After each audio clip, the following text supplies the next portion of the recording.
Hello dear student, welcome to Easy Math classes. Today we learn about basic geometry. आज हम basic geometry के बारे में सीखेंगे जिसमें पॉइंट, लाइन, रे, segment, parallel lines, non parallel lines शामिल हैं. तो चलिए शुरू करते हैं. सबसे पहले point. A point in a geometry is a location. It has no size, that is no width, no length and no depth. A point is shown by a dot. Point is a simply dot. Line. A line is defined as a line of a points that extend infinitely in two directions. It has one dimension length. Collinear points. Points that are on the same line are called collinear point. Otherwise it is called non-collinear points.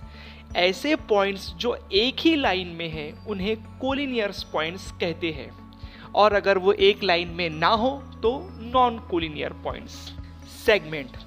A line segment is a part of a line that is bounded by two distinct and point. Segment line का एक part होता है जिसका starting point और and point हमें पता होता है. रे. A ray can be defined as a part of a line that has a fixed starting point but no end points. It can extend infinitely in one direction. रे line का part होती है जिसका इनिशियल पॉइंट तो हमें पता होता है पर टर्मिनल पॉइंट हमें पता नहीं होता है. रे एक डायरेक्शन में इनफाइनेटली जा सकती है. Parallel lines. Two straight line in a plane that do not intersect at any point are said to be parallel. Parallel lines दो straight line हैं जो कि एक दूसरे को कभी intersect नहीं करती है. Non-parallel lines.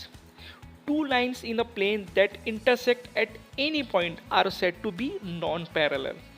Parallel lines, non-parallel lines एक दूसरे के opposite होती है.